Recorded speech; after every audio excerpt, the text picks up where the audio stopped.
C'est un lieu tenu secret. Roman, officier de l'armée ukrainienne, nous y emmène à la tombée de la nuit. Il conduit à vive allure pour ne pas être repéré par les drones russes. Nous sommes à quelques kilomètres du front. Vu du ciel, l'entrée de ce tunnel est indétectable. Nous découvrons alors un hôpital militaire ultramoderne à 6 mètres sous terre. Auparavant, notre hôpital était à l'extérieur. Nous avons été attaqués plus de 16 fois. Nous avons donc décidé d'en reconstruire un autre sous la terre. Eugène est chirurgien. Il a fait une partie de ses études à Paris. Il profite d'un bref moment de répit. À 3 h du matin, ces soldats arrivent tout droit du front. Rapproche-toi, aide-moi. C'est une fracture ouverte. Il a perdu beaucoup de sang. Aidez-moi à le mettre sur le brancard. Faites attention. Et il saigne encore beaucoup.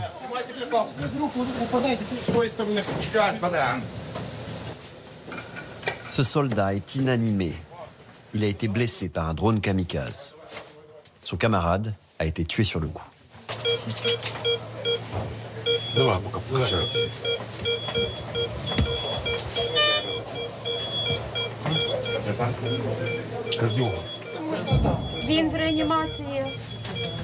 Il faut le réanimer. Sous le regard de ses frères d'armes, les urgentistes font tout pour sauver ce soldat, arrivé ici dans un état extrêmement critique. Un cas désespéré.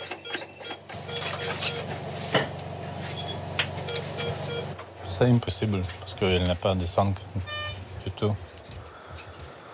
Elle est blessée de jambes, le ventre, le vertèbre comme ça.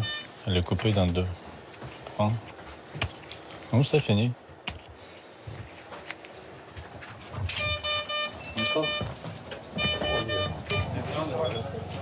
Pour la première fois depuis sa construction, cet hôpital perd un patient. Ses camarades, submergés par l'émotion, n'auront que quelques minutes pour se recueillir avant de quitter les lieux et de s'exposer à nouveau aux drones. En Ukraine, ces engins sont responsables de 70% des morts. Ces équipes médicales le savent, l'armée russe recherche activement cet hôpital souterrain. Pour des raisons de sécurité, nous ne pourrons pas vous les montrer, mais il y a ici des écrans qui permettent de surveiller le ciel en temps réel. On y voit des drones russes qui survolent cette zone. On entend aussi très régulièrement des frappes russes.